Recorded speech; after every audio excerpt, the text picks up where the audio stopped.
I got a lot of questions about nutrition, what I'm doing for this and how it's changed, all that stuff. But this year, I knew it was important for me to lose weight, first of all, because I was 230 pounds when on December 1st when I got on the scale, and I was like, oh my, I do not want to be a 230 pound person doing the Leadville, so I got to figure this out. I jumped on a diet that I've done before, and I knew that it worked for me. I did the RP diet. I stuck to the macros that they said to hit initially, and what was interesting this time is it would ask you, at your weekly review, it would ask you if you want to stick with the same macros, you're doing well enough to stay with them, or do you want to reduce them by a small amount. This time, I set it up for 12 weeks, and I didn't reduce it one time, the entire diet. I went from 231 all the way down to, on average, I think at the end of it, I was right around 214. I lost a lot of weight. It's like 15, 16 pounds. I think starting like April 1st, I switched to a maintenance phase. Two reasons why. Number one, I know in my head that dieting for a long period of time, you just end up messing yourself up. But number two, I also knew that my training volume was going up quite a bit and that I wasn't fueling enough for some of these efforts. I knew that I was going to be riding outside, which means I'm going to have to eat some more carbs. And I just went to the maintenance phase, and the maintenance phase has me basically at the same protein, a little tiny bit more fat, but a lot more carbs. Right now, that looks like 210 grams of protein, 70 grams of fat, and approximately 300 on average carbs per day. If I do a long ride, the app itself bumps me up all the way up to like 340 on the carbs. As long as I adjust the schedule in the app about what my activity is, it will adjust the carbs accordingly. That's been pretty cool. And yeah, my weight's gone up a little bit. I think I'm sitting generally at around 216 to 218. And I feel pretty good with that because I'm really not riding outside as much as I will be over the next 6 weeks yet. I expect to see that drop even a little bit more. I'll probably go to the Leadville, if I had to guess, right around 210, which is lighter than I was the previous time I did this. I really don't have a lot of body fat to lose right now, so it's going to be mostly, shedding some muscle, some overall mass, and I'm okay with that. What made that RP stuff successful this time, where other times maybe it wasn't as successful, is number one, I think that truly not dropping my macros in an effort to see faster results was huge. Both Sheree and I saw better results in the long run because of that. I wasn't hungry at all. It was perfect. I encourage people to, whether you're using RP or some other thing, don't drop your macros till you've stuck with something for a period of time and see what happens.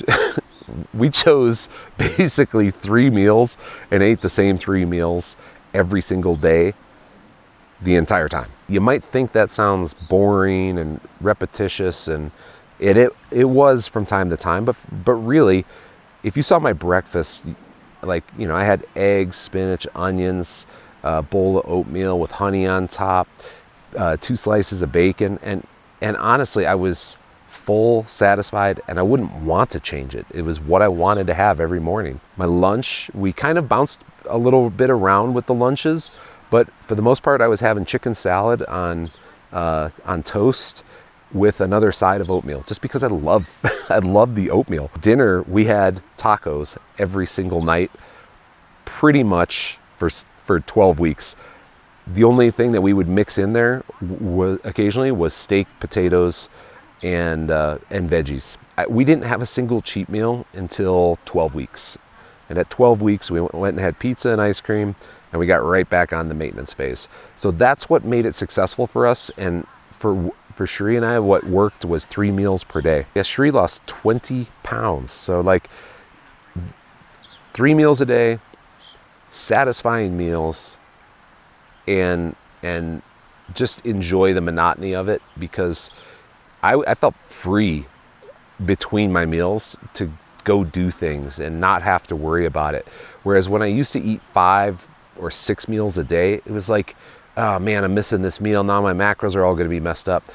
3 meals a day worked for us, and it was the most successful we've been in a long time. So part of what was so successful in 2019 was that was not an issue. I ate gels and and gummies the entire time. And it just, you know, I heard that basically the Leadville was an eating and drinking contest with some mountain biking. And I took that seriously, so this year I'm going to try and do it even better. And the plan for this race that we're doing tomorrow is basically I'm going to try to get a minimum of 360 calories per hour. So I have a timer set up on my Garmin that reminds me every 20 minutes to have fuel. The fuel that I'm using primarily this time is one that I've heard really good things about. It's called Never Second. I have no endorsement with these guys. I bought this, but it's basically 30 grams of carbs. And those carbs are scientifically developed for activity. So it's the premium mix of glucose and fructose that won't cause gut problems, but will also fuel you for activity. 120 calories per, and they also make a sports drink one. So I'm gonna have 2 bottles of these going at all times. Those are gonna be anything in additional. If I feel like I'm dragging a little bit, I'm gonna drink. The other thing that we do, this is the kind of backup plan, is these are just Cliff Blocks, and again, no endorsement. They're just gummies, and I really just like the taste of them. 6 of them is like 250 to 300 calories. I figure if I just reach in there, grab a handful of them, I'm getting those extra calories, up to 600 calories per hour total. That should keep me going. I'm planning on this taking no longer than about 6 to 7 hours. I've got enough to get me through to the first aid station, and these will all be in my little gas tank. I'll be able to just reach down, grab one, and have it. The cool thing about Never Seconds, the C30s, compared to, like, I really like espresso goo, and they're the same, pretty much the same contents, but man, these things are so sticky and hard to eat. I just love the taste of them, but like, you have to like roll the package to get it all out of there, whereas these things are like almost like liquid. The fact that I can rip this off and just drink it, it's so much faster while you're riding. And although I want to enjoy what I'm having, generally, like, if you can't have it, it's not doing you any good. So these, though not as satisfying, are faster and easier to consume. The last thing is, like, I really love Perfect Foods bars, the peanut ones. Those have a ton of fat, so they're about 320 calories per bar. The downside to Perfect Foods bars, basically you end up with the chalkiest mouth ever afterwards, which is great because it tastes good, but man, if you got a dry mouth, you might choke to death. Those are great, and kind of like case of emergency, you feel like you're really starting to bonk a little bit, I always have one of those and just eat the whole thing all at once. And then when it comes to liquid hydration, 2 things. Now, I already mentioned the Never Second C30 powder. They call it sports drink. That goes in my 750 milliliter bottles, but I have a 2-liter pack that I'll be wearing that is so nerdy, but I'm gonna be wearing it. In those 2 liters, I have 2 elements, and that's approximately 2 grams of salt. I'm hoping to be able to replenish all the electrolytes that I'm kind of sweating out as I'm going. There is an aid station at 32 miles where we can send a bag, and that bag has an additional, I put 4 elements in there, but I can refill my water with more element and finish the race. And the idea is, you know, like, water is not good enough.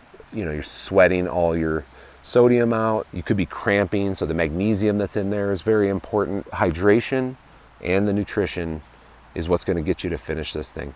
If you have the fitness, those are the things that are going to stop you. I'm going to make sure that that isn't the issue. It's that it's my fitness. Here's a fun story for you.